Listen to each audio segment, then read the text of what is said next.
because yeah, some people have to catch a flight, so we are trying. So this morning, we are going to wrap up, try to understand what happened during these 2 days,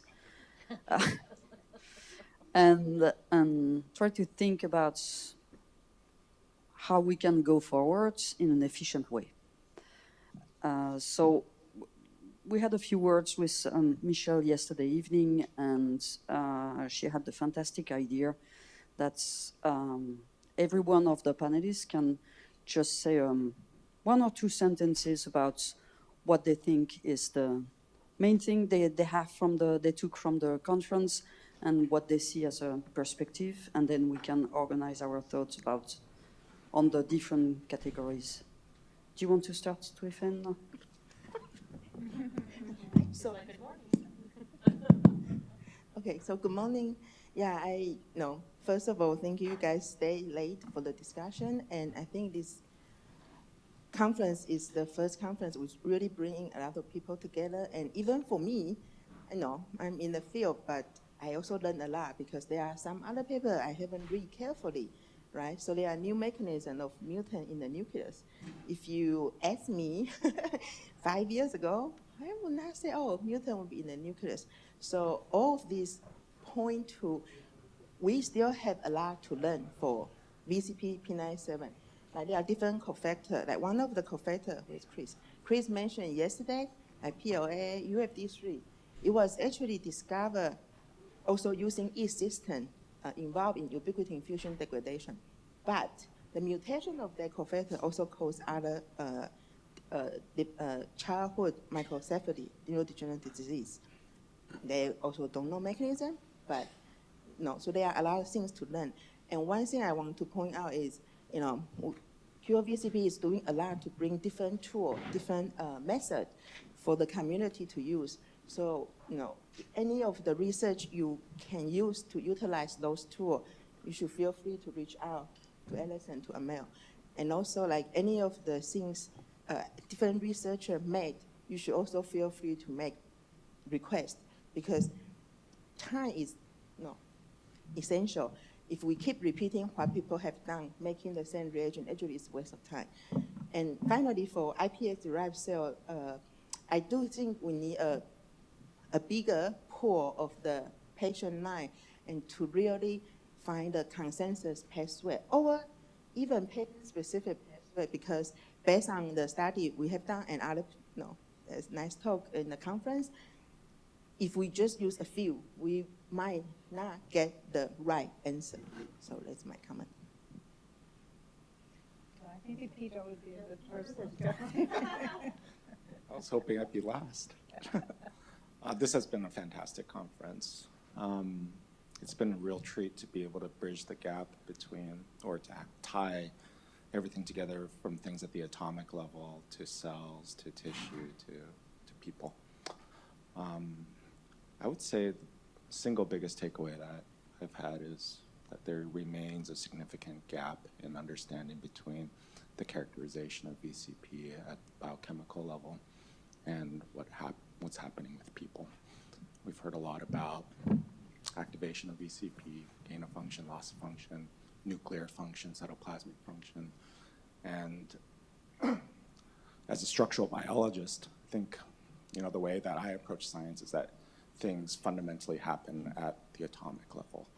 And there has to be a unifying explanation behind all of the observations that we see in our respective labs or clinics, and that there's still a lot of work to do. But the other major takeaway I've had is that this really is a collaborative community, and that despite my lack of clinical experience, I know exactly who I can reach out to if I have questions.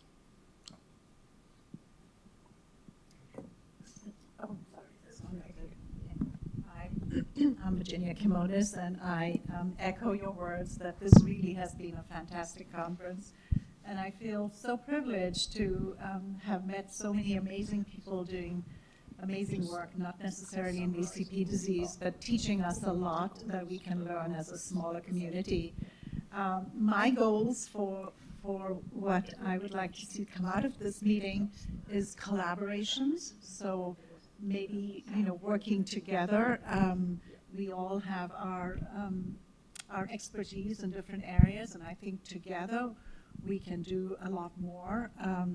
So I participate in multiple PI grants, and I think those seem to be very successful, and it would be good to see something like that come out of it for both clinical as well as lab work. I see clinical trials in disorders that don't have a genetic basis, and here we have a disease that has a genetic basis, and I believe that clinical trials should include VCP patients, in ALS, in FTD, in myopathy, etc. I feel a travesty, for instance, the arimoclomol work in the animals was done only in the VCP animals, yet not a single VCP patient has been included in the arimoclomol trial. I know it failed, but that's just unfortunate. But I feel that because it's a rare disease, the drug companies are not making money out of these ultra rare diseases. But I don't believe that should be something that holds back the companies, because I see other diseases like lysosomal storage diseases, which I believe are no less frequent than VCP. It's just not diagnosed. Companies are making money and they're competing for patients, etc. So I think we have this unfilled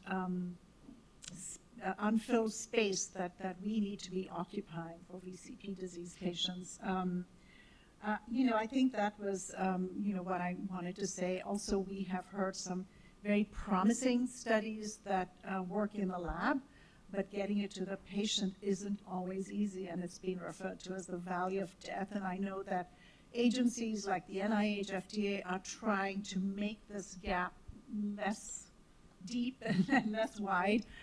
So hopefully we will get there in getting patients treatments that currently look promising, and maybe as the technology improves with gene therapy, with ASO technology that we heard from Chris Hart and CRISPR and so forth, that we will be able to get there hopefully soon. Hi, I'm Nupur Ghoshal, and was from the FTD contingent yesterday afternoon. So several things.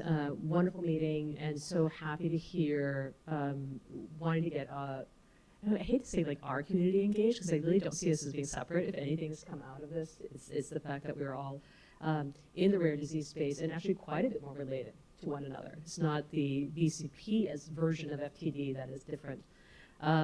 It's a different basis, but the disease plays out the same. So having said that, then I think leveraging existing resources. So it's wonderful that there's a registry that you all have. We didn't speak to this yesterday, but all FTD has the FTD registry through the Association for FTD. And there had been barriers and concerns about participating, having the VCP folks participate in that registry. It's a resource that's been, a lot of thought's been put into, and is designed to be a unifying platform for education, for being registry development, for knowing about who all is out there. When Shadi said 5,000 folks out in the world, maybe 500, 117 in your registry, we don't know what that number is actually, right? So any way that we can better identify, better capture, as Virginia was getting to with industry, that their interest is in what's the end that they can be impactful in. So being able to have accurate numbers, not saying blow up the numbers, but having accurate numbers is going to be very, very key. So I think my thought is leveraging existing infrastructure. As we mentioned, all FTD is 29 sites across North America. Very happy to have, you don't have to have FTD. We're looking for the folks who even have a genetic basis and are at-risk individuals. Be happy to be able to enroll you in our trials now, our studies, and then ultimately trials. The benefit for that would be that you heard a lot about the tools that we've developed in that space, and I think they would just very readily apply. And to get that common language, what that motor measure is or measures are, what the neurocog measures are, what the behavioral measures are, to be kind of collected across sites systematically, I think would be a huge leap forward. helping with case identification. The other thought, as Virginia was talking, was a bit of a branding issue. So, Cece, game on. So, I think there's often these orphan diseases, rare diseases, where it's like this own niche, right? So, if you've heard about VCP, great. If you haven't, you don't know. And yet, there's a ubiquitous story. There's a tau story. There's a TDP43 story. And we know that, so I'm a tau biologist from way, way back. And I am looking at a tau ASO in Alzheimer's disease phase 1B trial. But my buy-in is I'm looking for my FTD tau people ultimately. Right? I'm interested in the space to see what happens there to be able to more readily bring it to my FTD tau people. So Chris alluded to basket trials a little bit, right? So that idea. So if we say this is at the end of the day, there's a tau pathology that's worth intervening on. There's a TDP pathology that's worth intervening on. Might be a way of reframing the question. Hi. Good morning, y'all. I've been in the back making sure you were fed. But the plans for this meeting started 5 years ago as a concept of what happens when you get all these brilliant minds who are studying different aspects of VCP with their own lens, with their own expertise, and you put them in a room together. And then you see the power of humanity. You see the power of the collective, the community. When, from a personal level, when we have come from a long line of VCPs devastating our family, and we were told it's too rare, it's too complicated. The system is not set up.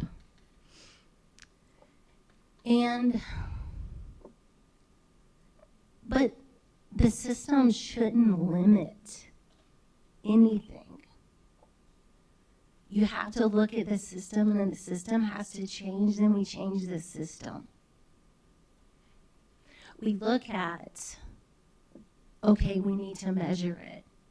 Okay, we need to find the patients. We need to find the researchers. We need to build a clinical network. We need to treat the patients where they are. And then you need to empower the patients to look up and realize that they have a voice. They have the power. And through their lens, and through the lens of each and every one of you, we can make a difference. And this goes beyond just VCP disease. It can be repeated if we turn the system up on top of its head and say, why are we failing at curing rare disease? It's because we're not being the collective. So we have the power to change this together. Thank you. So yeah, this has been an amazing meeting. I feel very honored to be part of this group. I think to me the main things that stand out to me is that I think we still need to do a really good job of ascertaining cases. I think we're still throwing around that number of 0.66 per million population. It's surely much more than that, and we need to find a way to get a new estimate that properly captures, the importance of and prevalence of this condition. I agree with some of the other comments about the challenges with translation of findings. I think that's the big challenge, not just for this disease.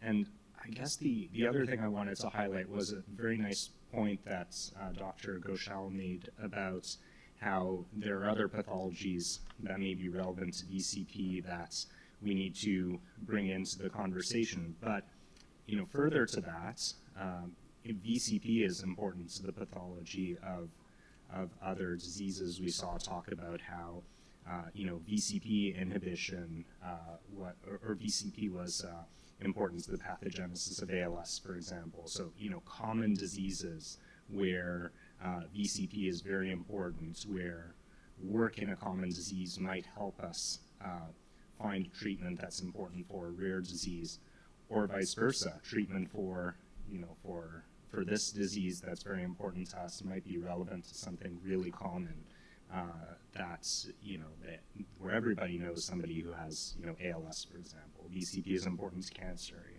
It's a remarkable protein that, for a non-structural protein that makes up 1% of the proteome, I mean, that's really remarkable. This gene is very, very important, and, there's a lot of potential here to show that importance. Good morning. I can just echo everything else that my colleagues have highlighted. I can just say that from my standpoint, this was a terrific experience. And who organized this meeting did a fantastic job in putting together people with expertise in basic science and people with expertise in clinic, and linking these two worlds is usually the missing ring to propel knowledge and science. And so I think this association has been extremely successful. And the other power of the organization is the very strong involvement that the patients have. They keep pushing physicians and scientists forward to keep learning more. I think we need to come to a little bit more agreement in terms of how to follow patients with VCP. I know that the organization has made a lot of effort publishing a paper, providing a guideline. We have to be sure that the community, maybe physicians who don't see people with this disease, may not recognize it, or if they see one, they know how to follow people with this disorder. And I think working together from linking essentially the research in the dish to the patient in the clinic while getting the feedback from the patient, it will be a tremendous force to move knowledge forward. Thank you. I'm Tahseen Mozaffar. I'm a neurologist with a special interest in muscle, but I also read a lot of muscle pathology like Margherita does. And also run clinical trials and observational studies in disease. And I want to first commend Cure VCP, especially Nathan and Allison and Armelle, for putting it together, this beautiful meeting. I mean, I think the most important thing that we have done is to put all the relevant people into one room and think about the disease. That's how we start, that's how we find a cure and work towards. The only thing that's missing today or yesterday was industry presence. We should have invited some of the industry for them to be aware of this and think about how they can help us with that. I agree with Virginia. This is, I mean, it's a rare disease, but it's not any less rare than some of the lysosomal disorders that have been very profitable for Sanofi's and the other companies of the world on that. There is a lack of awareness. In fact, I was invited to give a talk at Stanford just to increase the awareness amongst the neurology residents and the neurology practitioners. Even neuromuscular physicians are not thinking of VCP on that. So I think there is a awareness issue that's important that we need to think. We need to, I agree with Margherita, we have care guidelines, but we need to standardize that. We need to unify it as well. There are shared parallels with other degenerative diseases. I mean, inclusion body myositis, which I have a particular interest in. There are many shared pathology. Same with ALS and other neurodegenerative diseases. So whatever we learn from them or whatever we learn here would actually benefit other diseases as well. I think it's time that we start thinking about clinical trial. My only hesitation is, and again, Allison said that this is too rare, but even more important, it's complicated because you have multiple phenotypes. You have patients who can present on one side as an ALS or Parkinson's, and we really don't understand what factors drive those and what factors determine that. The last thing you want to do is to test a drug in trial and have it fail, not because the drug didn't work, is because our measures were not appropriate. So clinical trial readiness, which is a catchword that you keep hearing, and you probably heard it from Lindsay, is very important. We want to make sure that we have the optimal measures to measure our success or failure for that matter. And then we do it with the least amount of patient. So that's also going to be important. So yes, it will take a little bit of a time, but I think we'll do it right and we will do it properly.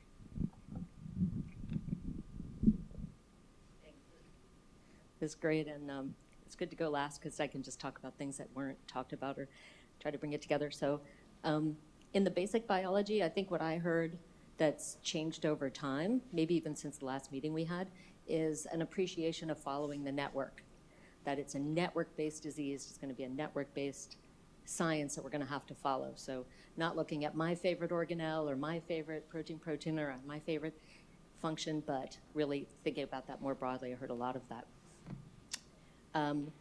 I was much more encouraged by the advances in gene therapy than I thought I would be, between hearing about some of the overexpression of this protein, like a VSFP, might be helpful if we get it into the right organ, then couple that with the AAV progress and tropism into the correct organs, and then some of the work that we heard from Chris from Crayon, that these things can be done on a small number of patients pretty quickly if we have the will and the right biology. So I'd like to hear whether we think that's an area that we should double down on for fundraising. Also, I wonder if is because it's complicated, should we start with one organ? And I'd also be curious to hear people's view on that. On the one hand, muscle seems to be a lot of progress with the tropism, and it's a high penetrance, maybe the least variable part of the disease. On the other hand, if we work in the neurospace, then we have a faster linkage to some of the other neurological diseases. I think what would really be valuable, because what everybody said that I really agree with on bringing people together, and that's really the secret sauce of this organization and the warmth of the organization, I think, patient-centricness. But that we need a big data person to come in here and look at everything we're doing and put it into one framework so that we can zoom in and out.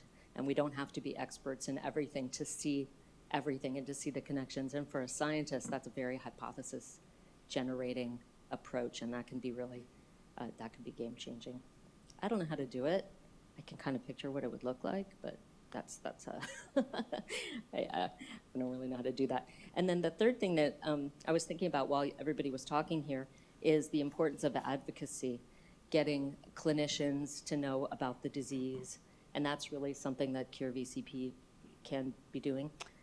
Getting NIH involved. They do have a rare disease institute. They do have the Institute of Aging, musculoskeletal disease. And if this isn't on their radar, it's because the NIH is very siloed. And if VCP is musculoskeletal's problem, or it's FTD, so it's NINDS, or NIA, or Paget's disease, or rare diseases, or mostly kids' diseases, we just need to find a group that is going to take us in, preferably one of the better funded institutes. I think we should sell it as Alzheimer's disease. I just changed my mind. And then third, that we need to have industry here. We really need to be marketing to industry. And how do you market to industry? I mean, all those points were perfect. We have Pfizer will buy a rare disease drug once it's approved because they know they can sell anything. What they don't know is if they can discover things. Right? And a lot of companies are like that. And I think all the points that were made here are just great. So it's like a Trojan horse disease. You say, well, this is a rare disease, it's genetically determined, and we know all this stuff. But really, it's a way into tau pathology, TDP43 pathology, ubiquitin pathology. And that VCP itself is involved in other diseases like sporadic IBM. I think you mentioned another disease that I didn't quite catch, inclusion body myelitis. ALS, frontotemporal dementia, that collectively this is not rare at all if we, on the one hand, I think this might go in the opposite direction from a genetic treatment because that might be much more focused on the disease itself instead of the similarities among diseases. So I think that I'd be very curious to hear people's thoughts on that. And that's all I have to say. Thank you. So I just wanted to point out, and I work in other rare disease spaces as well, especially a disease called GNE myopathy, which is predominantly a sort of have ethnic distribution, but it's very important that we have a viable animal model. And I think one of the things that was pointed out was the animal models that were created either by Virginia or by Paul Taylor seem to be losing its phenotype. The same thing was happening in GNE myopathy. Nishino had created a model, other people, Stella had created a model, the model lost its phenotype. So this happens in animal models. Industry will not pay attention to us unless we have a viable. Well, I'm talking to industry. That's the reason why I wanted to just to update you. So this Trojan horse, that's the words from people from AstraZeneca and Alexion. That I'm talking with them. They were about to come here, but next time. So I'm in touch with. I come from industry, so I'm in touch with different industry, with WuXi, with AstraZeneca, with Alexion. Vigil Neuro was there the first day.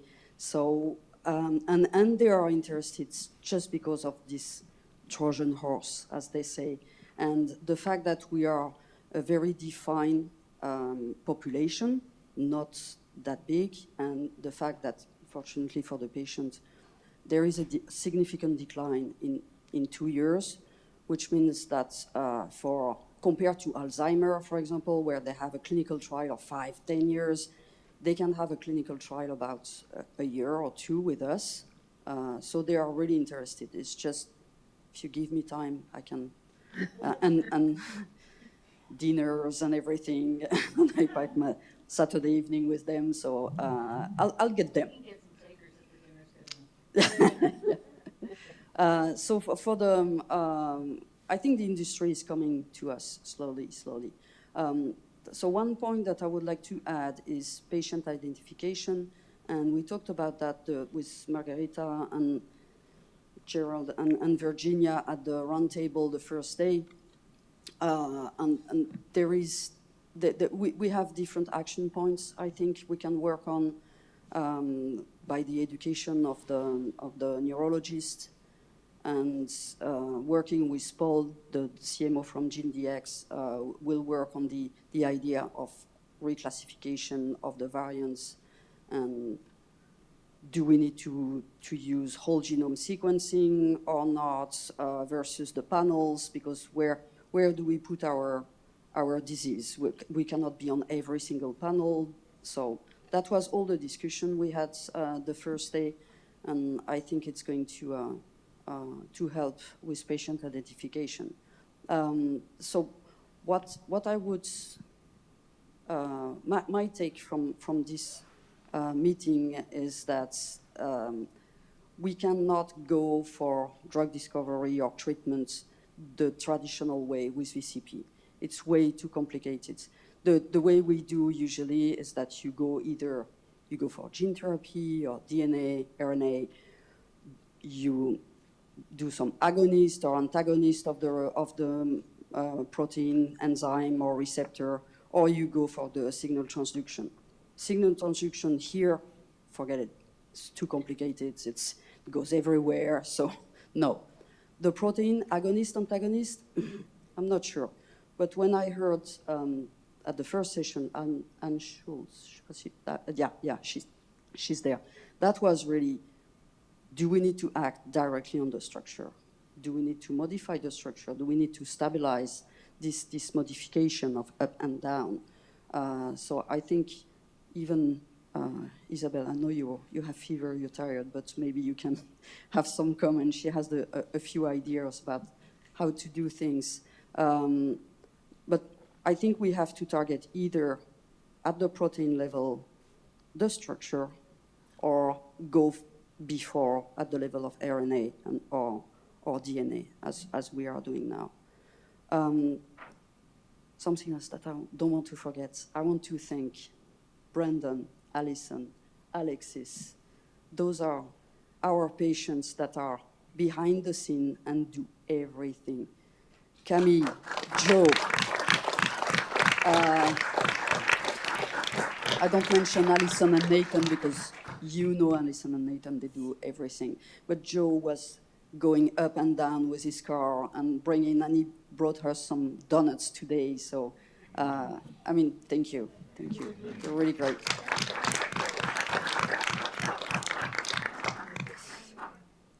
yeah, so that's the two main points I would. Do you want to sit? Okay. Yeah, let me, you should keep going. Does anybody from the audience want to either amplify or add to this list of learnings, and then we can add to the questions, and then Armelle wants us to get to some action items. Okay. Okay, you call on people and I'll write.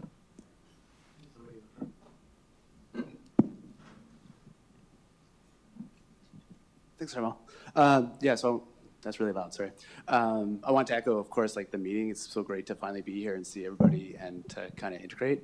I come from the perspective, I guess, from Huntington disease, and I guess what you're talking about, how to sell it, was key, right?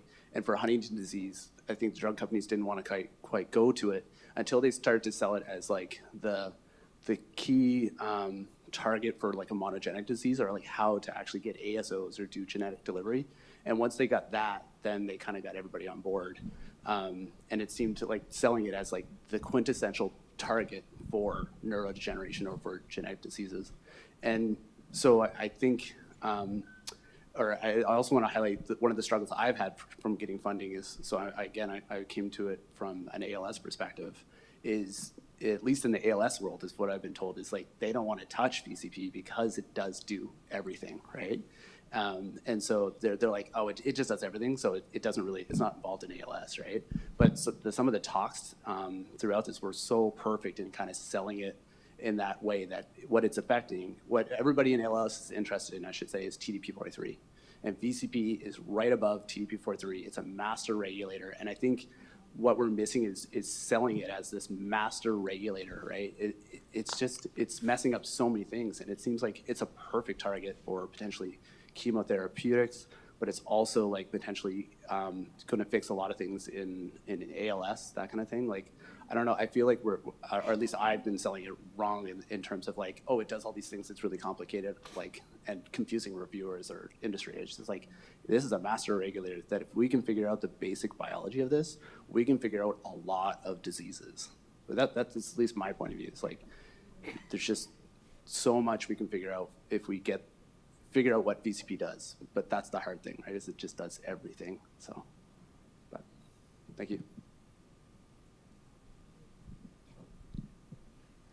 Yeah, I just kind of wanted to add on to that too, that if maybe we could also collaborate more with other rare disease networks, because I think a lot, especially ones where the unifying thing is maybe proteinopathy, you know, because we could all then share resources or, you know, grow in numbers enough that could then maybe appeal to some of these, you know, companies or funding agencies. If, you know, we could create sort of a catch-all thing for several of these rare diseases all at once. Mm-hmm.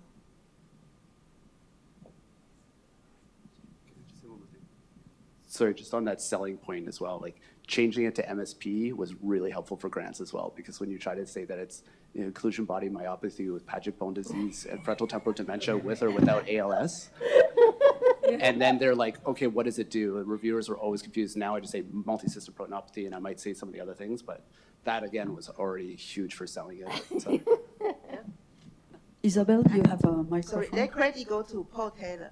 He was the one really pushed for that name change. I can see why. Paul Taylor at St. Jude. So you understand I'm not a VCP person at all, right? And I knew before coming that this was quite complicated situation. And but I get the idea of this meeting that even beyond the question of activation of inhibition, it's necessary to have a correct activity of VCP. And maybe this can be done by, okay, it's my field, by gene transfer, but I know also that this is quite complicated because of the possibility of off-target effect of expression VCP. But I'm pretty sure that according to the knowledge of all this community can gain on VCP, there is a possibility to design a vector that would express VCP, but which would be regulated by the function of VCP, preventing an over activation of the pathways of VCP. So I would be happy to collaborate on that with anybody.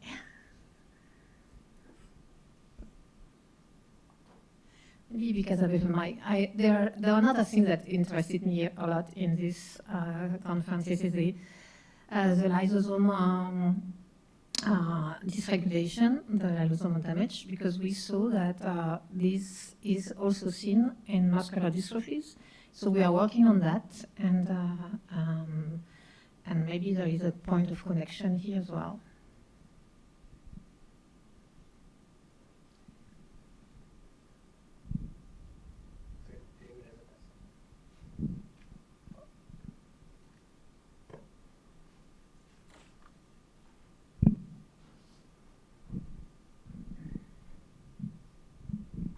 I'm just going to reinforce the obvious, which I can keep bothering Tahseen and Lindsay about, is that I mean, what you've done is rigorous. You need longitudinal data from a real N, and with longitudinal biosamples.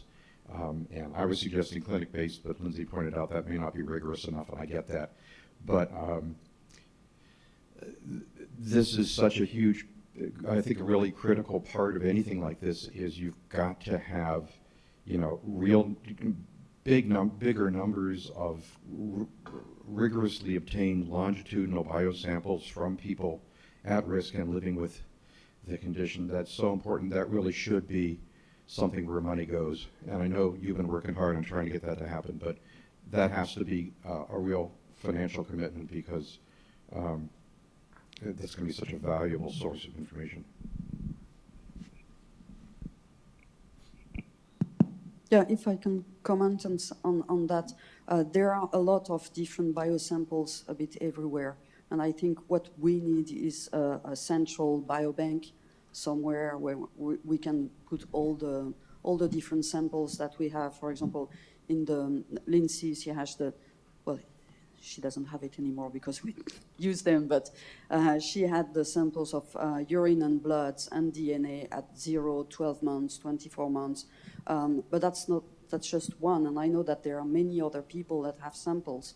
So having a biobank, the issue is the property, the IP, the MTA, and all these kind of, unfortunately, roadblocks for the distribution.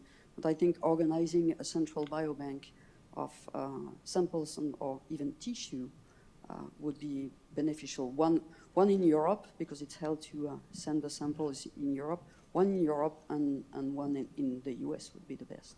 So, absolutely agree. I think short of that, because I'll take some time, is even having something more sophisticated than a master Excel file, but where do these specimens live, right? So even having an awareness of where they are and whether that's then held by Cure VCP. So as investigators are interested, you're more readily able to direct them, like, well, this person has reagents X, Y, and Z, and then we were having some conversations this morning, right, Molly, about what already exists and seems to be recreated in different, there's validity to that, right? So it's helpful to know it's reproducible, different iPSC lines and so forth, but to even be aware that if you want to validate something that this other person has another line, so even short of having that physical biorepository, at least having a master list would be a good first start. Molly? I just want to first say that I agree with Armelle's point that because VCP disease is so complicated and it might be best to find a treatment at like DNA or RNA level first because we don't understand what the regulatory mechanisms are. And recently there was a company that came to Caltech to do a talk, and the technology they advertise is transsplicing. So basically you have like a different mRNA that gets transspliced and that makes correct copy of the protein. I think it could like be used for VCP because the VCP mutations are crossed on the different exons, but you can design a transcript that can replace all those exons, so you have one therapy for all the patients. That might be easier for the company to design, but I'm not sure how, like, if we can get in contact with them and like get in collaboration with them. That's just one of my plugins. Would you elaborate some more? That sounds really exciting. Yeah. Target for many mutations. Yeah. So basically, you have. So what they do is that they just design a transcript that can basically get transsplicing, so replace all the mutated exons, and then you get a correct copy of the protein. The company name is Ascidian, ASCIDIAN. But Isabel, is that what you were proposing, in fact? The person behind you.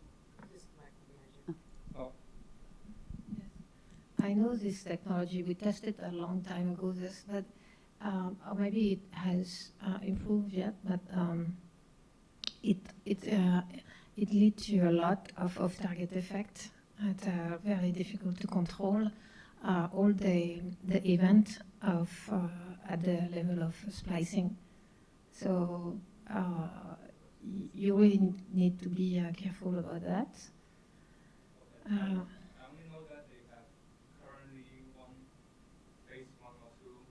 Okay. Going on. And yeah, I don't know, maybe they have to improve, I don't know more. So maybe worth revisiting to see where that technology lies now? So I would take the name of the company and look at it.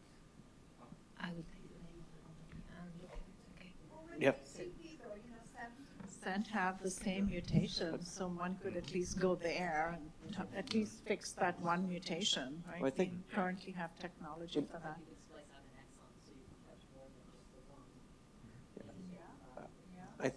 I think it all comes down to at the end of the day, though, the challenge with any of these is regulation and the requirement of dosing, of how much, reference or normal VCP you have versus variant VCP.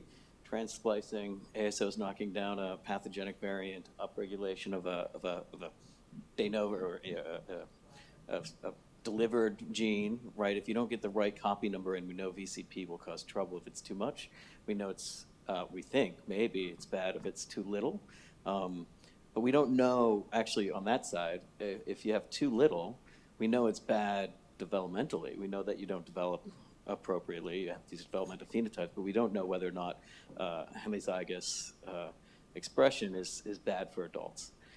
That's a foundational problem. So when I look at the, from industry perspective, I think about what's blocking us from jumping in doing this. Well, it's really there's an economic argument and there's a feasibility argument.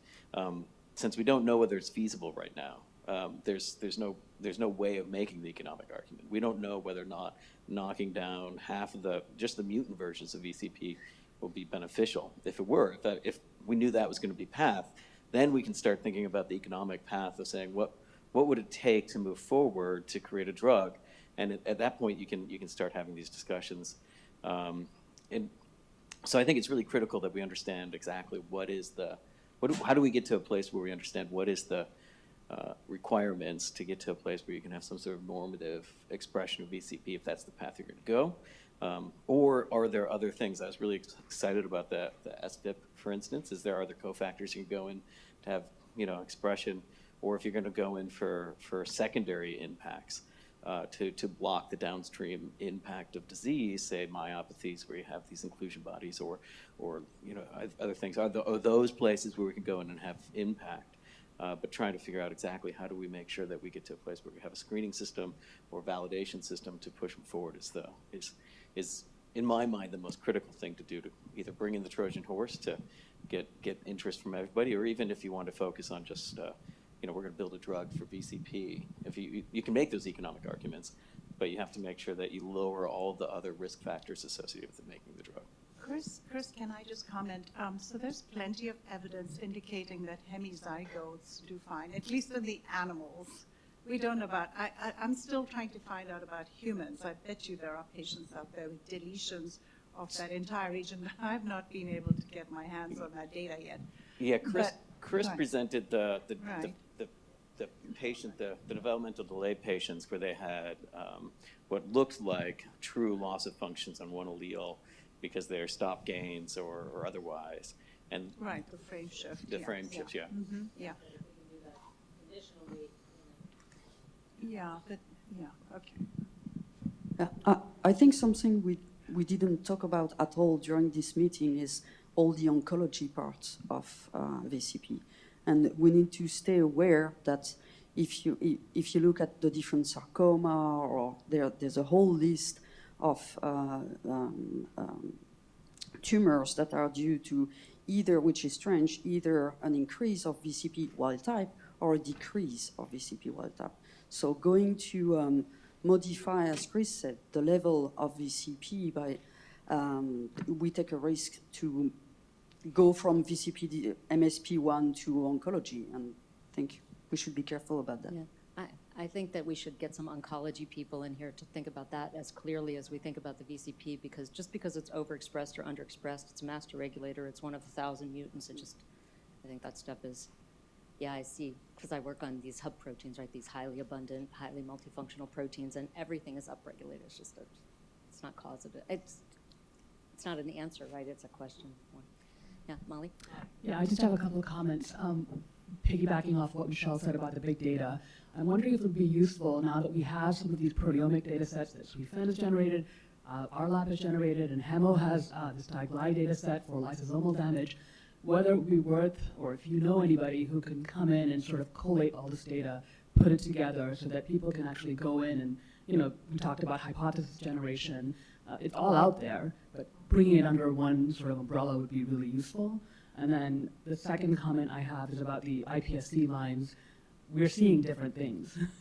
And that's frankly a little bit frightening, right? So, I mean, it could point to patient-specific differences. It could point to, lab-specific differences. And I think if we're really going to use this as a technology, we need to have really clear sort of guidelines on how we're standardizing differentiations and looking at phenotypes and getting that into a database as well. Otherwise, I feel like we're just spinning our wheels here and wasting a lot of money for nothing. So in the Tau space that was done through the Tau Consortium, so it was again a bit about what I was talking about, like understanding what's out there and then being able to share and recreate, reproduce, or rather find out that there were line-specific situations, and was that truly personalized medicine revealing itself, or in fact something about the protocols that need to be harmonized better.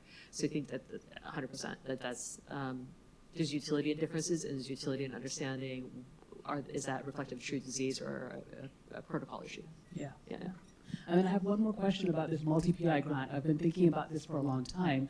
We all have our own little projects and what we're working on. But if we were to think about something like a multi-PI grant, what are sort of the common things we would want to address? I would like to sort of put it out there and ask you guys about things that are sort of bigger than what our labs can do by ourselves, and what would that look like?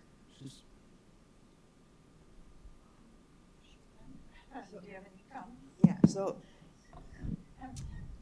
if you think out loud, the important thing would be how do we systematically test, even say 100 IPS9, right? And also you need to really categorize this 9, because it does happen in the lab when we buy the wild type from Korea. There's already a nice Korea. You can buy R155H9, any 9 they have. So we purchase the same patient, stemony, wild type. Then you differentiate to, and we make isogenic R155H. The result in the beginning was, well, the wild type 9 looks like a disease 9. And my postdoc was worried, did I mix up the sample? Then we go to do the RNA-seq, figure out the so-called wild type healthy family 9 has other mutation on P62. So what I'm trying to say is systematically make sure whatever you are doing or we plan to do together is the reagent is fully authentication, like the NIH want us to do, right? We need to authentify our reagent, make sure they are all correct. So for multi-PI grant, I think the key would be, yes, these all of the things we can systematically test, different cofactor in Drosophila system, in C. elegans system, in human 9, in real patient sample, can we, for the sample already collect from Lindsay, if we do find something in the blood, that a protein nobody has found before, that linked to P97, for example, but I mean differential change in the P97 patient, then we have the tool in different systems. We deploy that information then everybody can say, okay, do we find there's a real mechanism or there's things we can check, and we can go back to the industry people, look, we find something really, really can tell us, we can use that as a treatment monitoring. At this moment, I'm not biased of any single method, because in my opinion, there's no one treatment will fit to all. Patients with lysosomal storage disease, some of them work for gene therapy, some of them work for enzyme replacement therapy, some of them work for chaperone therapy. And one thing, information I would like to share is for lysosomal storage disease, there are some gene mutation. There are only 4 patients in the US. FDA is willing to fund it. You just need to have a good data to really show there's a way to develop treatment for it. So I would add that 100% with the FDA with that the bar is almost lowered if the argument is there's nothing else in this space. So if this even has a bit of a signal, we'll we'll approve it. And I now gained some insight into that space, and that is absolutely the sell. It doesn't matter that it's not the perfect agent, but there's nothing in this space, so let's go ahead with the approval.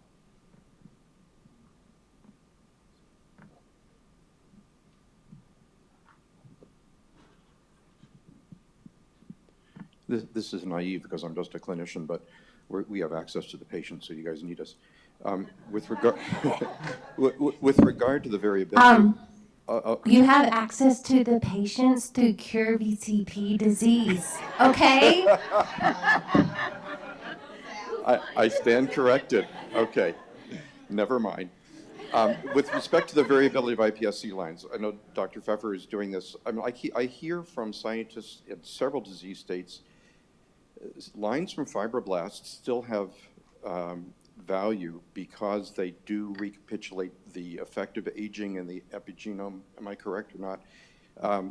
In ways that lines from lymphocytes or leukocytes don't. And I wonder if that also is an important piece and another reason why, if we, thanks to Cure VCP, have access to people living with this disease, if we should be giving you skin or getting you fibroblasts as well as blood.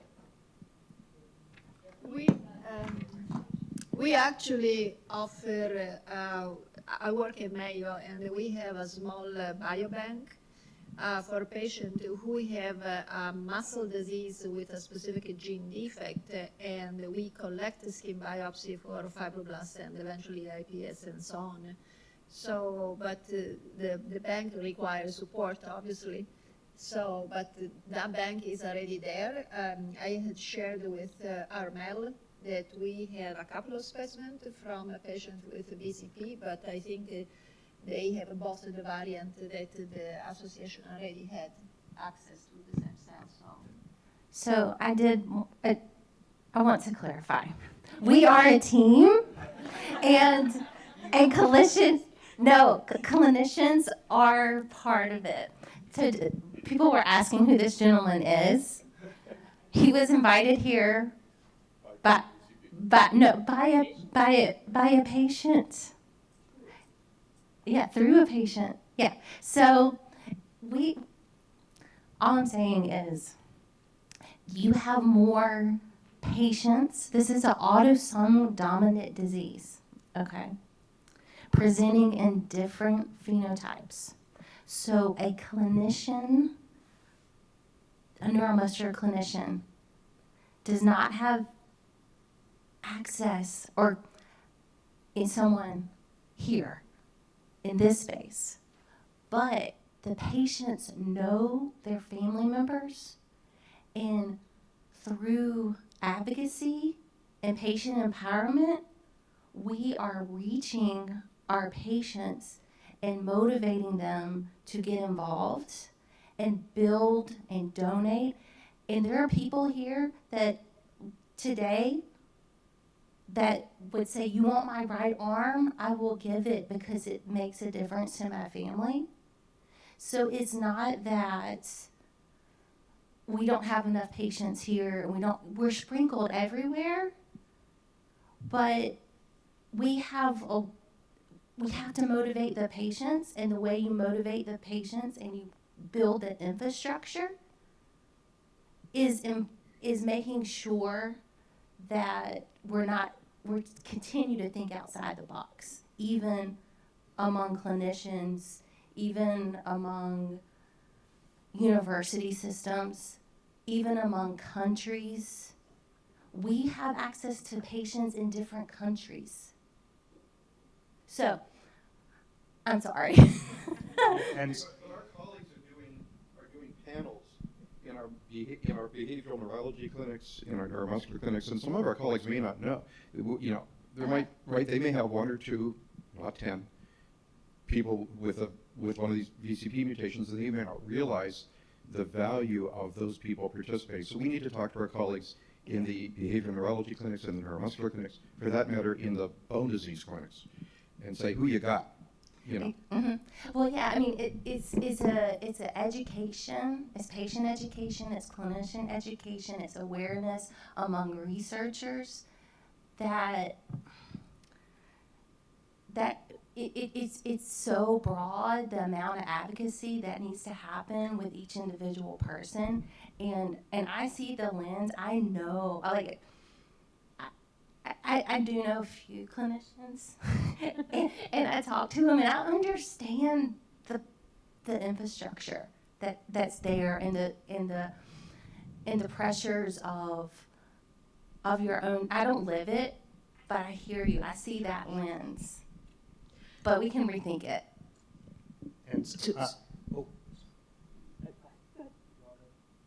So a quick revisit of a win. Okay, so in the land of rebranding, thinking of VCP as a spectrum disorder. So now that it's so complicated, there's so many things, it's a spectrum disorder. And the win being, FTD ALS. So once C9 came out, we were in silos. ALS folks were being seen in our muscle clinic, and FTD was coming to behavioral neurology. And then when it was understood that there was a spectrum, I think all of us started screening for the other entity that we weren't always looking for. Right? So I think that would be helpful in patient identification capture, just what Dr. Watt's talking about, the awareness. But the win has been, even as the last couple of years, I now have residents who are thinking about ALS in an FTD individual and catching that, that muscle weakness is maybe not a rotator cuff issue. Maybe we need to actually do the MG nerve conduction study. So that's a reasonably quick turnaround with C9, right? So 2011 to now. Short in our space. I come from Alzheimer's, so less than 100 years, we're good. But I think there may be something to that in terms of how we even pitch the education. Would you call it a spectrum disorder? Yes. Spectrum disorder. Yeah, and I wanted to emphasize, I mean, I had a great conversation with Dr. Walk, and I think that's, I think it's worth emphasizing that there's a difference between, clinician researchers and academic center research clinicians and community clinicians.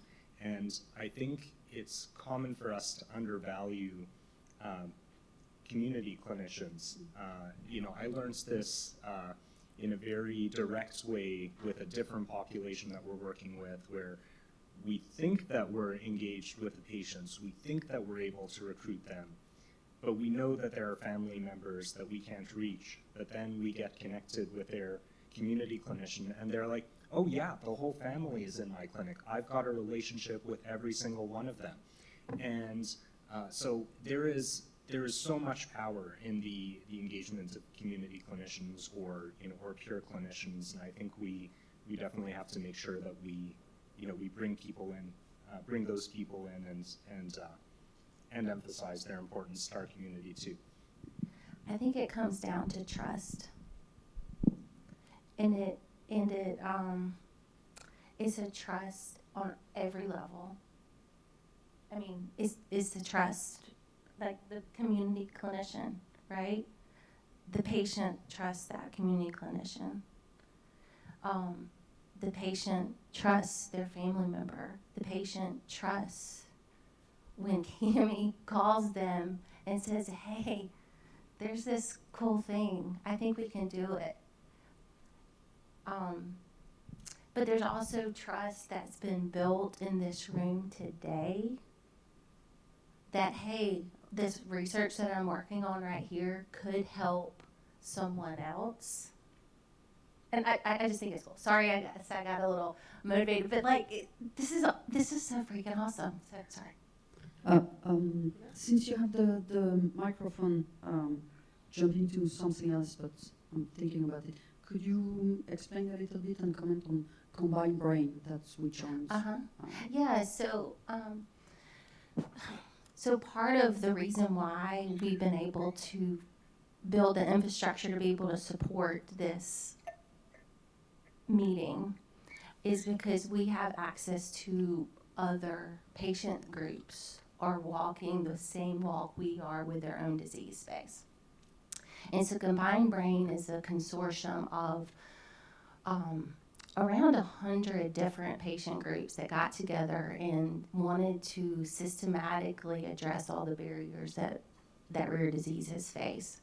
And they built, one of the things they identified as one of the major gaps across rare disease is the need for a biorepository. Biorepository, open, public access. And you could also, in addition to individual researchers being able to access certain patient samples with patient-owned data, where patients have their own registry system where they can submit their health records and they have all kinds of surveys for each sample that has been taken under the same protocol. And the thought is, let's look at it across diseases. And so I'm trying to remember how many samples were collected last year. They launched last year. And part of our VCP community participated in it. I think we have 7 samples, but it's going to be launched again. But Armelle, do you remember how many they collected? I wish I would have. I think they have no, across diseases. I think they collected around 3,000 patient samples. Yeah, something like that. But And what's also interesting is, well, there's this biorepository, but they are trying to do disease modeling, and I think that would interest Tahseen and other clinicians.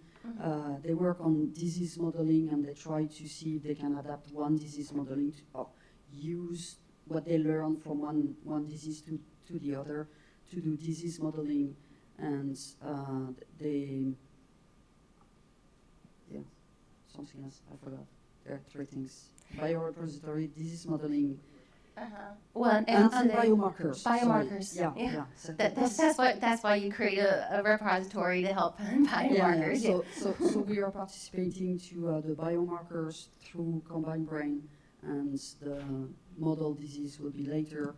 But the biorepository and the biomarkers started already. I mean, I think the point is I think across everywhere there are systems already started in place.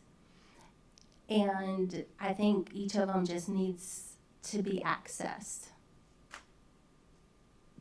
On the topic of biomarker discovery and data management, I had this, I'm a grad student in Michelle Arkin's lab, and I had this experience when I was doing my qualifying exam where I was trying to read 20 years worth of literature on VCP, and it's really, really confusing. Like, there's so many phenotypes that we can look at for cells, and it's really not clear which ones are real, how well investigated each one's been. So I think something that would really help graduate students that are entering this space and trying to get started with VCP disease is a centralized list of phenotypes that people have observed, and then also a paper that they can read more about it. Because a lot of this work in this space is done by graduate students and postdocs, and most of us are not experts in the field. We need some way to get accelerated into the space so we can be productive.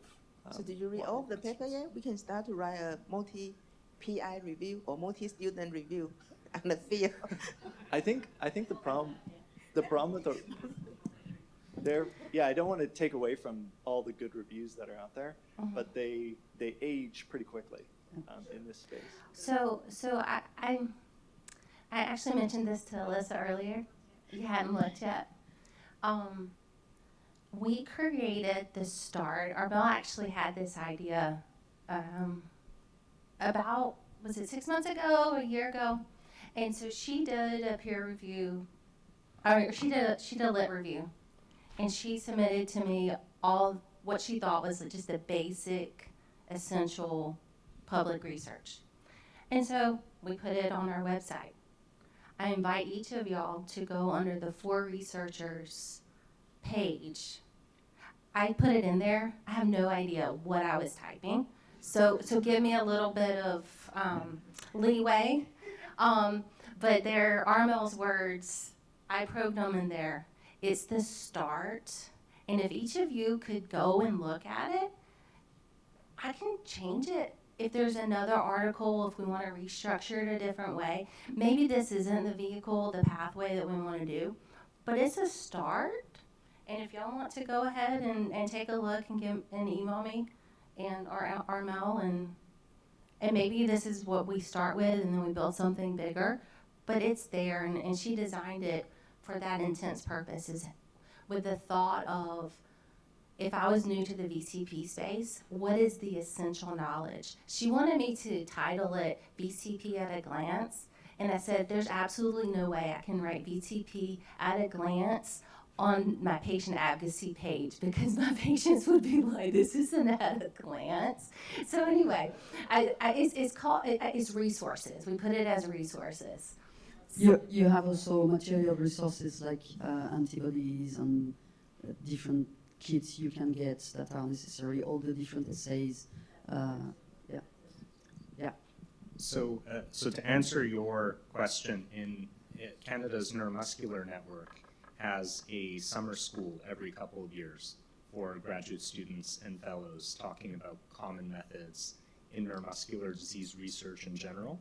Maybe it's an idea to consider relating to VCP. Maybe you start a summer school with PIs, and then giving a half day something online, and then maybe 2 years later, graduate students who graduated their programs starts coming into the program and teaching the next generation of graduate students, something like that. Just an idea, some food for thought. So I know we haven't gotten to action items yet, but one of the things that I would highly recommend is similar to what we did with the meeting in Amsterdam for the ENMC. There probably should be a white paper or a proceedings of this that we should target for a journal, especially for people who are new to the field or people who may may get interested in diseases like VCP and want to start their research. Because we need to put it out there, what the challenges are, what the shortcomings are, what are the areas of focus that we need to do.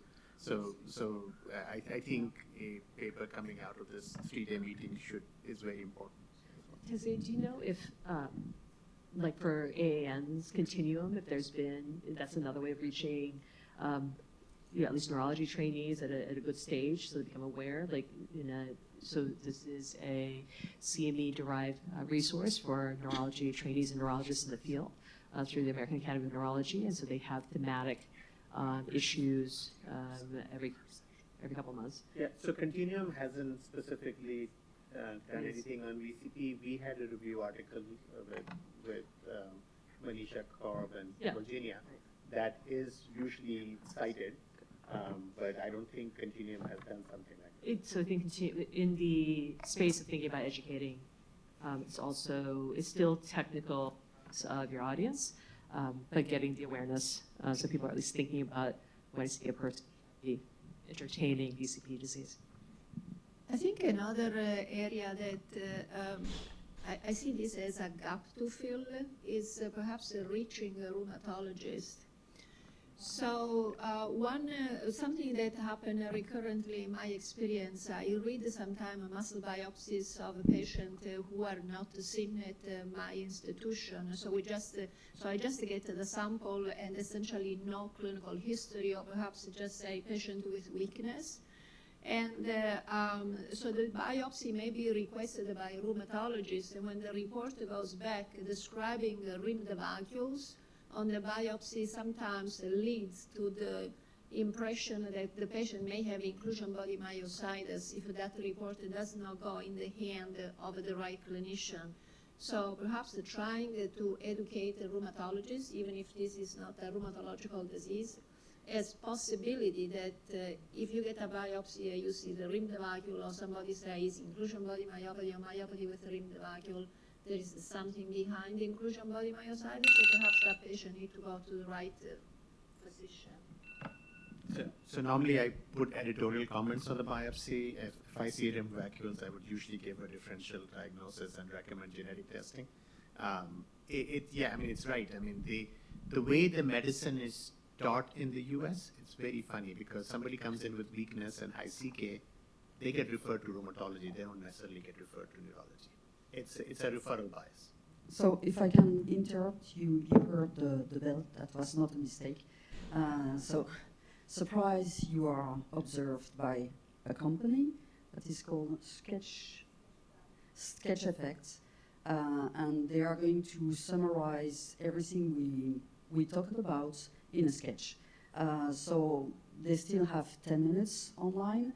So I would like, maybe you can summarize. No, don't get out of the way. Just, if we try to summarize in 10 minutes the whole conversation by going maybe to the action points. No, stop. We heard that. That would be the time because they have still 9 minutes. Okay, here's my proposal, that somebody read these, and I'll stand at the action point, at the action board, and see what the action, like each point, is there an action? Or do people already know what the actions are going to be? The things that I was thinking about were the ones that are starred, had enough discussion that they sounded like they came to actions, and then in red are some starting points. Not really actions, but like things to work on. They need to be more specific. Anybody, any ideas about how to proceed? Okay. Just following on from what Tahseen said, I think an action item should definitely be a publication of everything that has been discussed here, and I would propose that not give Mali the job of doing it for everybody, but but maybe each section, a group put together a summary, a few paragraphs, and then collate it, which is what we did for the Heemskerk conference, the Treat NMD conference that happened in 2010. I mean, that's what we do. That's what we do in ENMC. So each speaker gives a one-paragraph summary of what they talked about, and then it gets collated into that. So that model is already there, and neuromuscular disorders actually is very happy to publish this kind of paper. So, I mean, this one obviously is more than just muscle, but yeah, that would make it easy for that's rather on the than list. having one person. That's a fantastic idea. That's going to be done. I think what makes that useful is the integration of, people summarize their talks. That's the beginning, and then the session chairs then put that into a context, and then whoever the fewer people who are then responsible for the whole thing, the introduction and the conclusion, is where you really bring it all together to the action items. Yeah, that sounds great. I think one kind of action point to summarize some of the other things that have been brought up is where there might be some other folks to bring into the conversation. So oncology researchers, developmental biologists, potentially, to think about that developmental biology aspect. So where do we need to do some outreach to encourage people to join in on some of the research questions that have been brought up here? A build as part of that. Allison, I think you've done such a wonderful job of simplifying and describing VCP disease for the patient community. And I think just an action item for us to do the same for the scientific and clinical community. What is that hook? What's that description, so we can start that shift? One big deficiency here at this conference is the Paget community have been totally neglected. And although people say it's curable, first of all, it's not being diagnosed. Second of all, people are attributing their chronic back pain or pain elsewhere to their muscle disease, when you have a treatable component of this disease that affects 50% or more. So I think we should definitely be including the Paget world and having more people work on Paget. I discovered, having gone to the conference in the UK, that I really didn't know the name of one single person in the US who could collaborate with us for that aspect of the disease. Yeah, I mean, yeah, it's exactly right. We need to get on the radar for Pagets because it is an aspect of the disease that could have, we don't know why it presents as Pagets, and it makes it very unusual. So it could have overarching. And it's possible that the treatment for Paget, because the mechanism presumably might have an overlap with all these other components of VCP disease, that it may benefit, you know, so that's low-hanging fruit. Well, yeah, I mean, actually, our patients are starting to get diagnosed because of the standard of care work that we did. So the awareness is starting to happen, and I think an action item is just to continue the awareness, just broadly the awareness across everybody it touched.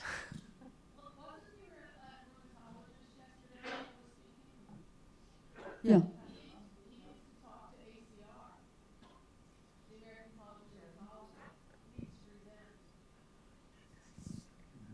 So, Michelle, did you read the action point on the other side? None of these are really about the, let me just get this.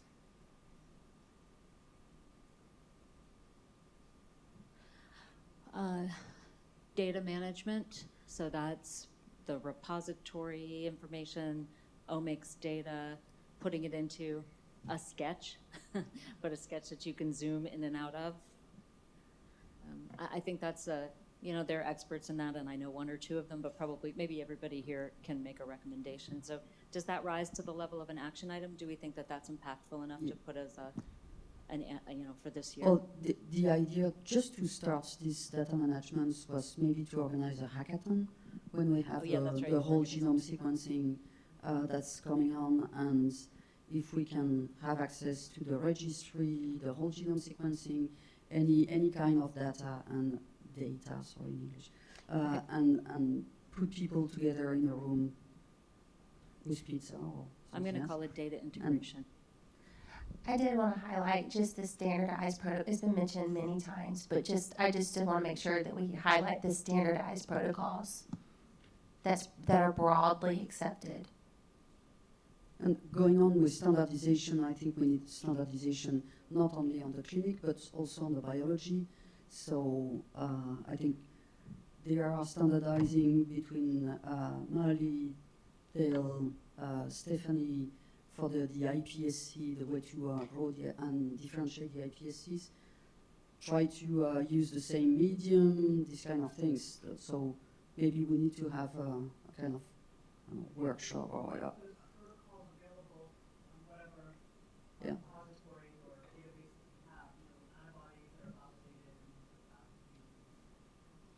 Yeah, so we can do that, have some meetings, everybody compares their results with different mediums, different assays, different antibodies, and try to choose one if you want to have a workflow that is coherent.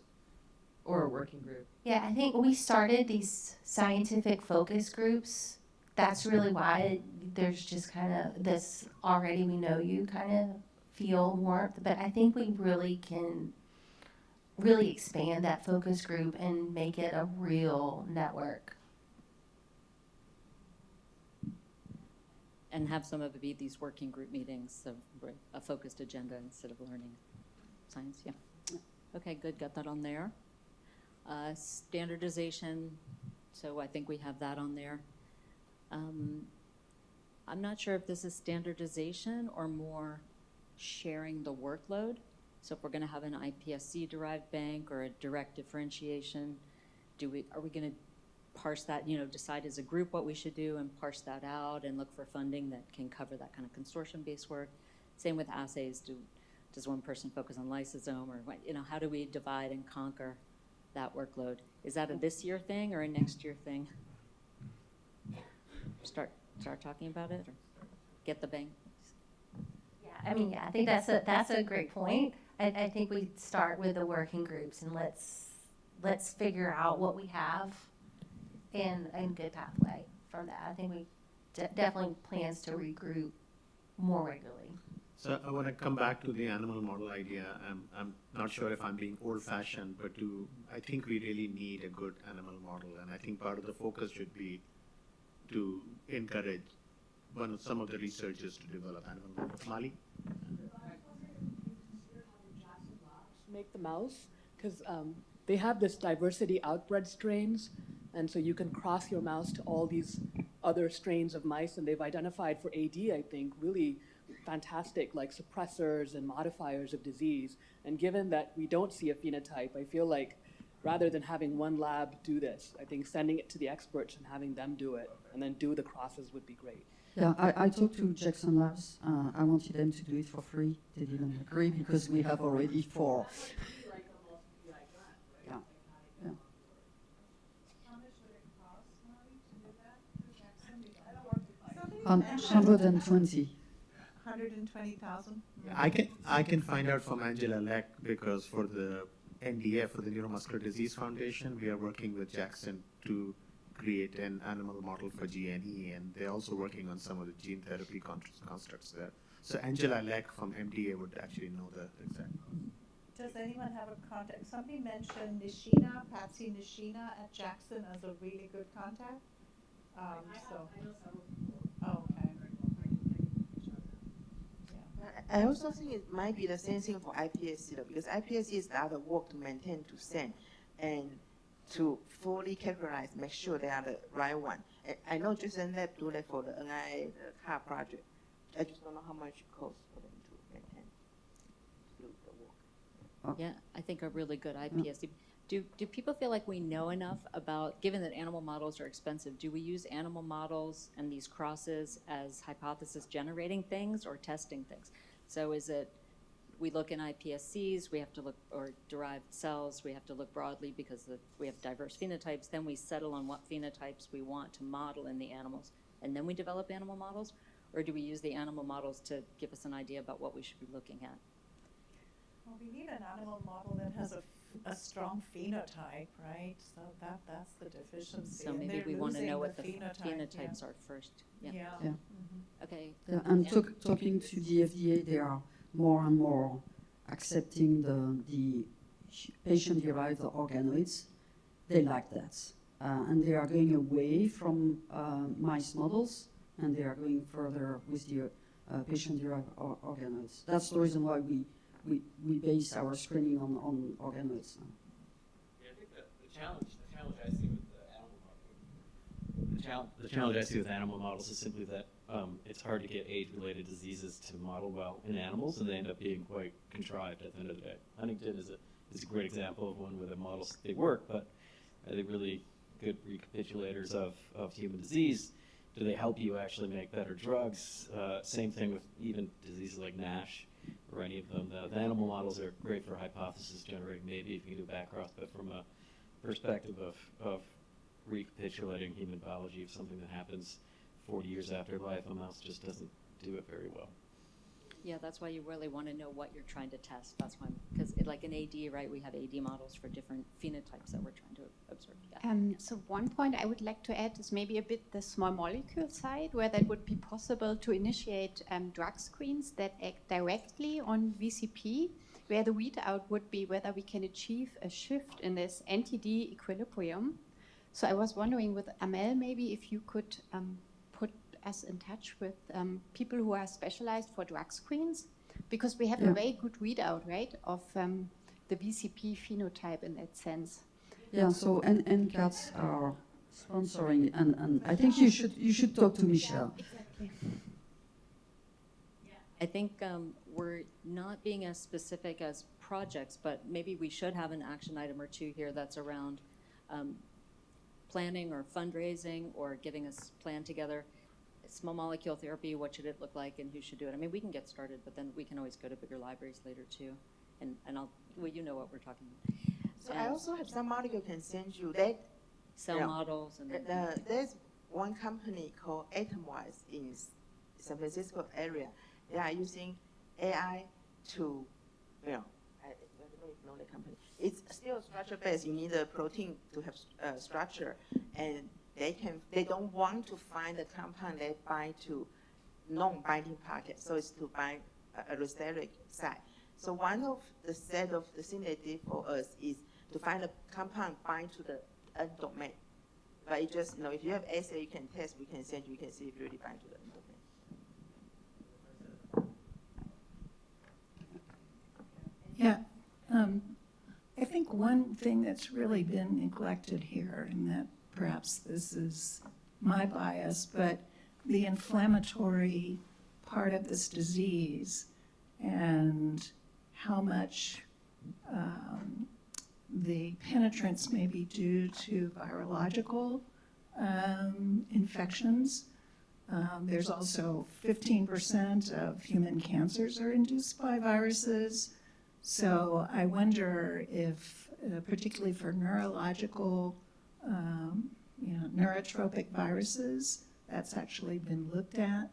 But if you're going to use just organoids or cell lines, you're going to miss that inflammatory component.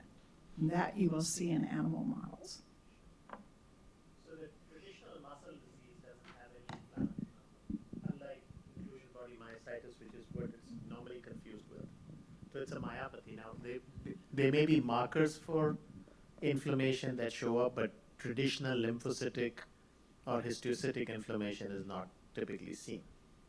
But how much of the muscle atrophy is due to not having any sort of neurological input? You mean in terms of neuronal input? Yeah. So, I mean, if you have a virus that infects the So, I mean, nervous that's a system. great question. So there is a pure muscle pathology majority of the time, and I think Margherita can speak to this better.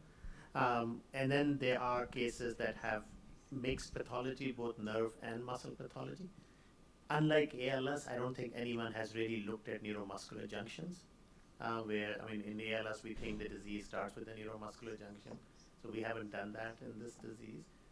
But in terms of true, what we would call inflammation, whether it's lymphocytic or histiocytic, that it doesn't seem to be present in this disease. That's why they carefully chose the word myopathy rather than myositis to define this disease. Yeah, I agree with Tahseen. So these biopsies have zero inflammation or maybe a few scattered inflammatory cells that are never sufficient enough to call, pathologically speaking, an inflammatory myopathy. So going back to I heard the word neuromuscular junction, which is pretty close to my heart. We looked at the function of the neuromuscular junction in a few patients with VCP mutation, and there is no dysfunction of the neuromuscular junction. At least those few in whom we looked. That being said, I do think it's a great point you're making that with any delayed onset, age-related penetrance disease, that there is going to be an important contribution of environmental factors. So, I don't think anybody here is dismissing the possibility that there could be, some viral interaction, some other environmental interaction that could be important to I was the disease. particularly thinking of envelope viruses, which put a lot of stress on cells. And, VCP is clearly a huge factor in the ability to manage that stress and overload on the ER. So I don't think any of that has really been examined, but there's many, many viruses that use VCP. Yeah, that's an interesting aspect. We're talking about whole genome sequencing and having a small number of patients and large variability. But if we can, in the sequencing, we can focus on retroviruses. Maybe there's, maybe we get lucky and there's some environmental linkage to retroviruses. I mean, that does make sense in a protein homeostasis kind of a disease. So. In fact, we are using, we are collaborating with some company that are developing molecules against chikungunya virus and the whole list of viruses where VCP is involved, and we are trying those molecules on our organoids next month to see if there is a link in if VCP is involved in both.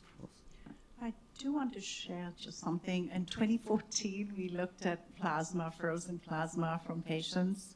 It might have been serum. And we looked at cytokines and from a kit, and we showed differences. We looked at IL-4, IL-6, TNF-alpha, and EGF in particular, and we found upregulation of TNF-alpha and EGF. No significant differences, IL-4 and IL-6. And it was a decent number of patients with VCP disease. I don't know if that means anything. Thank you. I just want to go back to the mice, because we have the R155H knock-in. It's only one experiment. We're actually potentially seeing a sex effect with the hang test for female mice. So I thought that was interesting because that came up a couple times. And I'm not sure if anybody's really been looking at sex effects in the mice. I haven't seen it, but I may have just missed it in the publications. But that'll be something we're looking at. But I've been trying to get my trainees to do it forever, but now I'm going to definitely push it as soon as I get back. But we'll put it on the FEV background as well, which is that's what the HD lines are usually on, because you'll actually get a stronger neurological phenotype typically. So we'll do that as soon as we get back, or I get back. So hopefully that's helpful. But has anybody done the sex effects in those mice?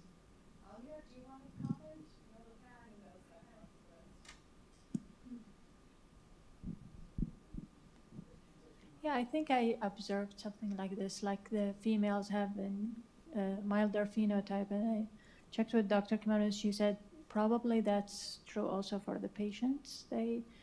Female patients have a milder phenotype, and I don't want to be biased. I didn't do any statistical analysis, but something definitely will pursue. Yes, so at least in the mice we're seeing, the male mice don't seem to, they don't seem to hang on as much for the wire test, the wild type and the R155, but the female mice seem to hang on fine, the wild type, and then it's the female R155 that are weaker, potentially. Oh, weaker? Yeah. Oh. That's what we're seeing. Oh, here. Yeah, we also see sex effects in our fly models too. So the females have much milder phenotypes, so we don't really see the age-dependent decline in mobility, but the males are much more severe. I think we've also done some memory tests too, and I think there we did see, I think, both males and females having the effect, but the mobility was definitely more prominent in the males. I'd say in our cohort, humans are complicated, so it does seem to be a kind of covariate effect. We haven't necessarily seen an overt difference in males and females, but it's something we can look at statistically. Since you have the mic, thinking about endocrinology, it came up about that onset of disease could be related to menopause, changes in hormones. Is there any data around relating different age of onset to other endocrinological differences? That is not something we collected, but I think it's worth looking into. I don't know if that's something that we can pick up in some of our biosamples, or if, we haven't looked at that specifically. There is another genetic muscle disease where a female have a much milder phenotype, is a nocturnopathy 5. But I do not know if biologically they have looked in why there is such a difference. Perhaps reviewing the literature in that regard might be informative. And all the phenotypes implicated here, ALS, IBM, have sex differences. They're all dimorphic themselves. So I think, that would be great if we see some analysis of that.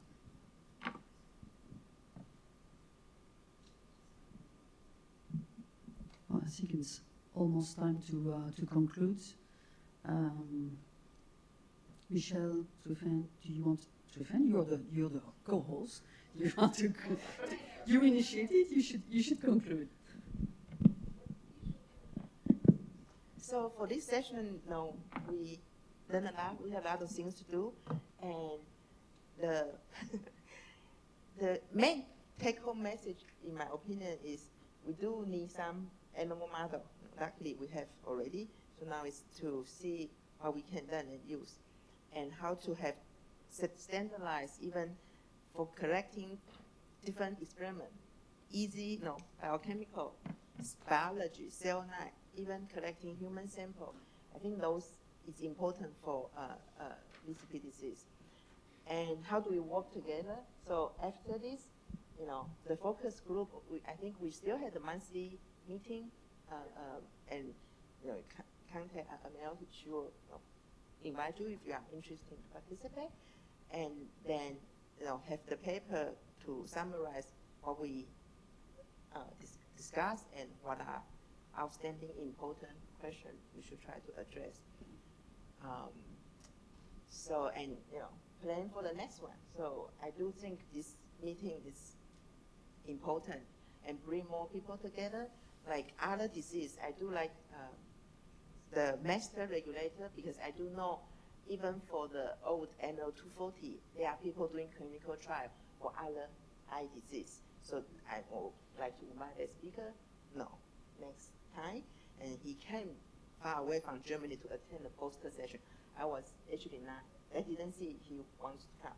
Otherwise, it would be good to give the And the talk. people that work on the food compound, the Japanese group that has it in clinical trials for the AMD? Yeah.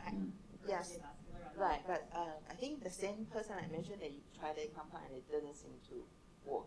Yeah. So they are, but if the Japan group want to come, because they did discover a new compound, whether or not it's useful to see, we can test in the end domain, because I think in their patent they do say it's not necessarily active, so it's the other side.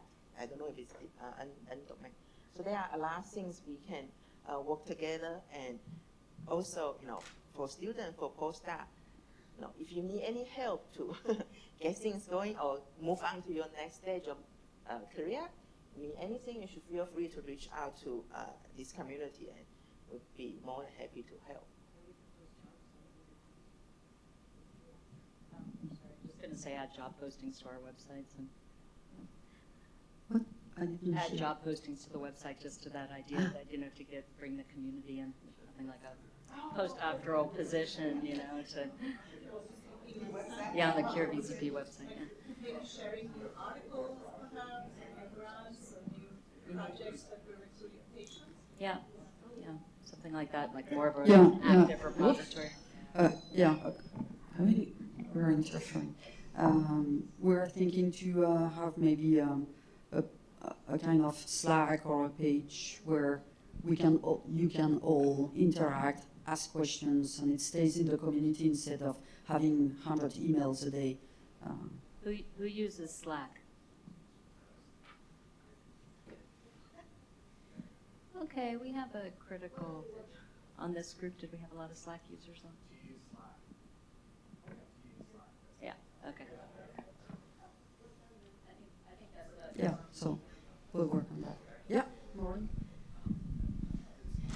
Well, with that in mind, it's probably time to give it a name, like the VCP Research Disease Consortium or something, and just call it a consortium and get it started.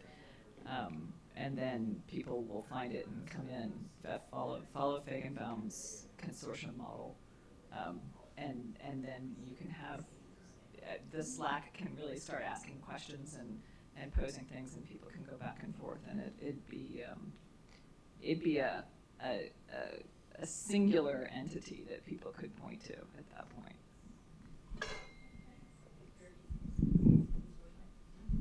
Yeah. No, you don't need to put Q, or you just put VCP consortium or something like that. Thank you for adding something on my list. That's very nice.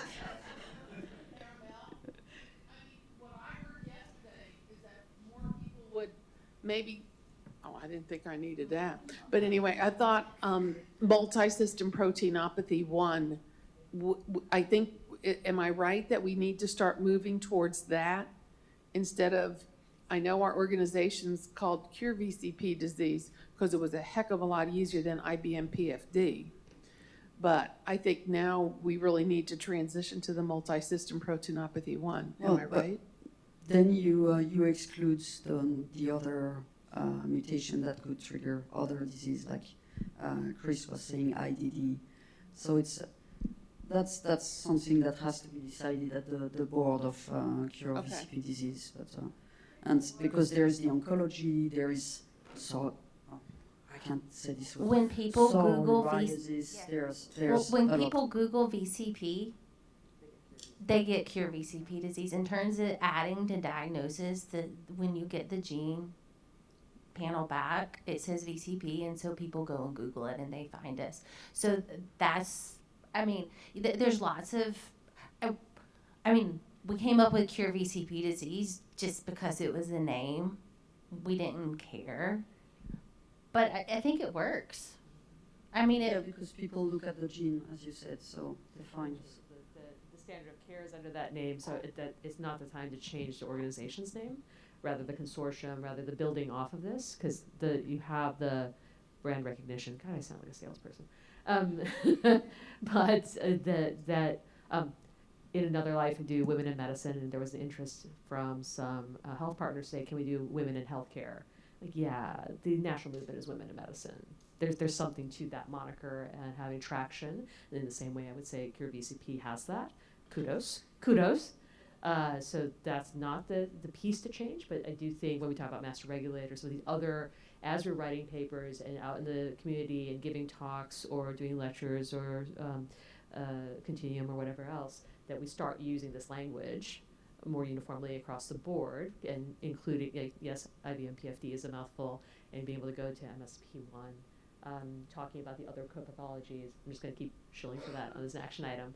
Just being intentional about those changes. Yeah, I was going to say the same thing, that I start using VCP instead of P97 and VCP disease instead of all the others, because I feel like the patients get to decide what it's called. What I really liked is that Margherita, her title was VCP diseases. And I think that's where we need to go, because if you include Parkinson's disease and MSP1 and maybe IDD, so maybe we should put an S at cure VCP diseases. Okay. If we're thinking about a consortium, that probably is best to just be VCP, because then, people who are oncology and are thinking about themselves as VCP disease, they're thinking of working on VCP. And then, because it's all about finding people and bringing people in. So.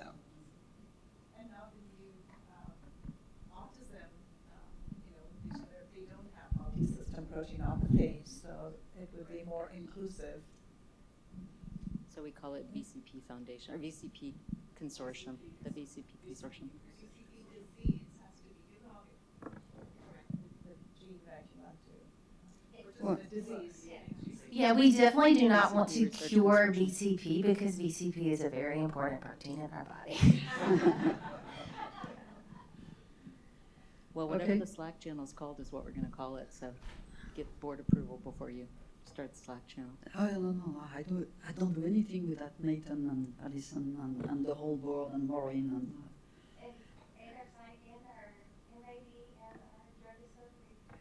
Yeah, and the Drug Discovery Scientific Advisory Board and all the board and so many people. Okay, so I think we have 10-minute breaks, and then we have our young scientists that are going to present for us.